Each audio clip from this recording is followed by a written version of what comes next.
I say the Saturn Sky is probably the company's most stylish vehicle ever produced. And that's not to say that they did not have any good looking cars. As you guys know, I am a fan of the SC's design. Heck, I even thought the L series was a good looking sedan when it first came out. But the Sky is, well, kinda different. You know, you look at it and it gets your blood rushing.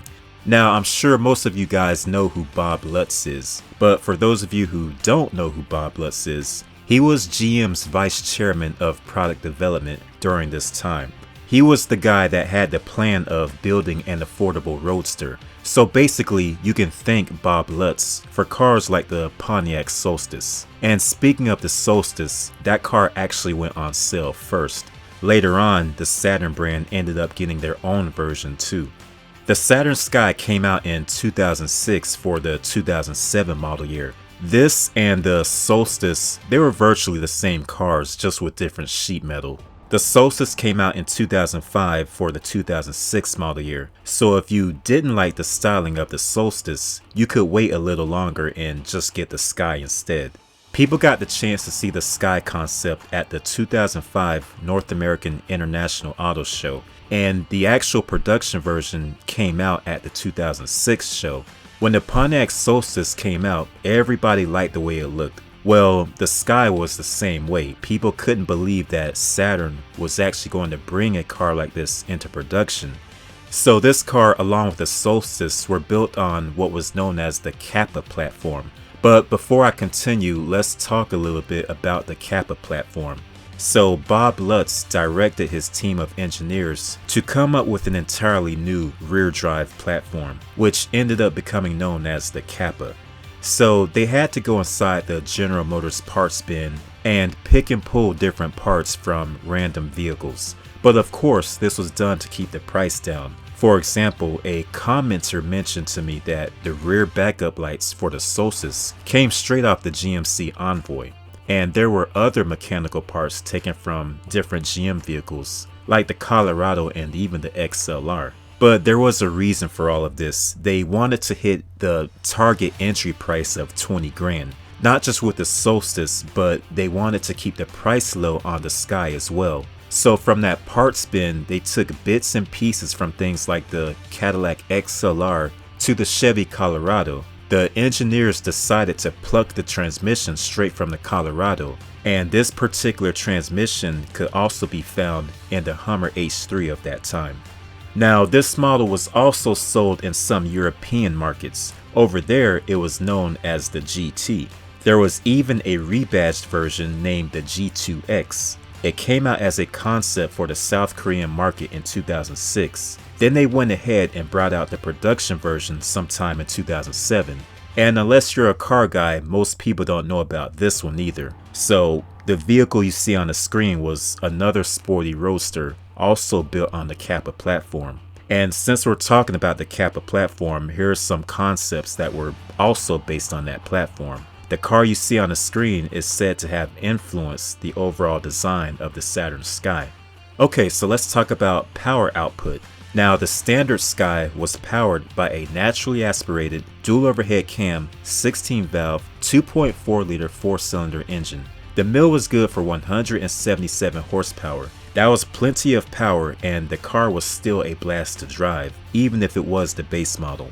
Car and Driver tested one of these and managed to get a 0 to 60 time of 6.8 seconds.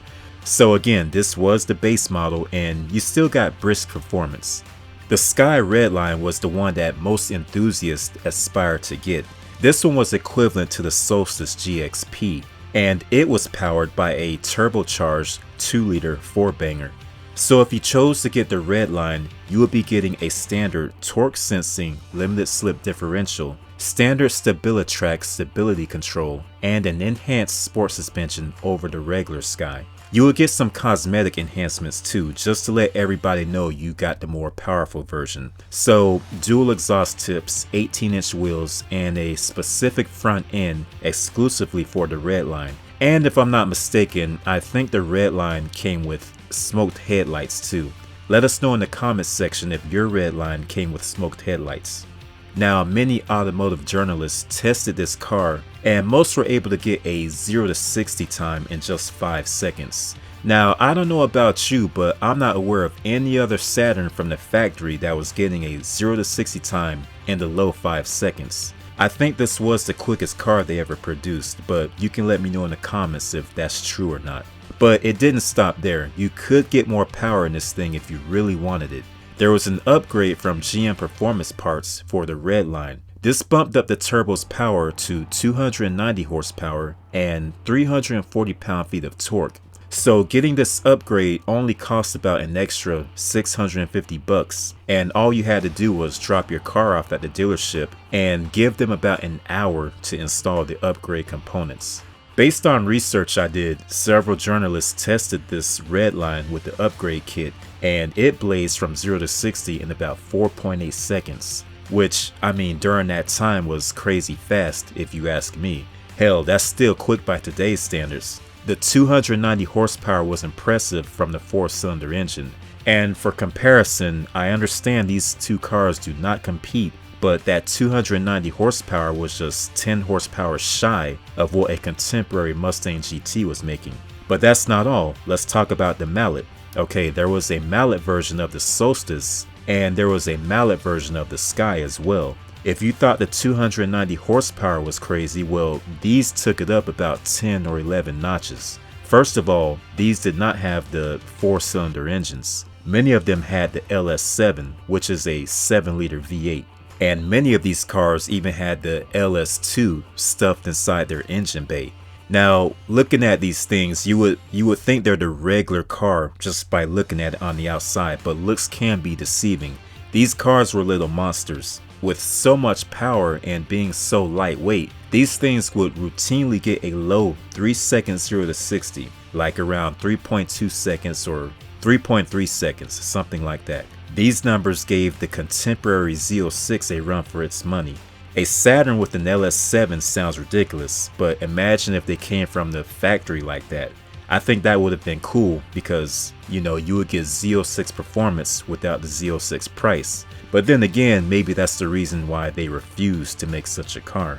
Now, this was a good all-around Saturn, and I'm not just talking about the high-performance versions, but just the Saturn Sky in general. It had the looks, it had the performance to back up those looks, and it was at a very reasonable price point. And speaking of price, let's talk about price. When this car first came out for 2007, you could pick one up for about $23,700, and that's the base price, of course. But still, that was roughly $3,200 more than the stripped down Solstice. For the red line, prices started at $30,995. Both the Solstice and the Sky shared their platform, as I mentioned earlier. The engine and the transmission, as well as other random parts from different GM cars. But the Saturn was marketed as the more upscale version. The Sky was about 3.9 inches longer than the Pontiac, but other than that, they were pretty much identical in every other dimension. And as far as the design, they were different from each other not only on the outside, but the inside too. Check out the interior of the Pontiac. It's driver oriented and sporty in a Pontiac kind of way, you guys know what I mean. Now check out the interior of the Saturn. You see, it's more restrained and it goes for a more upscale appearance. The recession of 2008 took down a few brands, so of course this included Saturn, and GM fell into bankruptcy, and this ended up bringing an end to several GM brands. Now the Sky was almost saved along with the Saturn brand itself. Penske Automotive Group was apparently in the works to purchase this brand from GM in 2009, but that deal never happened. It would have been interesting to see what would have happened if other GM brands got the Kappa platform. For example, if Buick got a Kappa car and refined the interior and made it feel more special, then maybe it could have been the second generation Riata. If Oldsmobile was still around in 2007, it would have been interesting to see what they would have done with the Kappa platform and what they would have named it. And I think it also would have been interesting if Chevy had got one too. You know, maybe the guys that didn't have the cash for a Corvette and wanted a smaller 2-seat roadster that resembled a Corvette could have just picked up one of these instead. Not sure what Chevy would have named it, but again, it would have been interesting to see how that would have played out. Okay, so go check out the Pontiac Solstice video, and I go in detail. I break down how that car came to fruition and sales numbers and all that good stuff. Alright, so if you haven't seen that video, I highly encourage you to go check it out. So that does it for this discussion. Thanks for watching, and I'll catch you guys on the next one.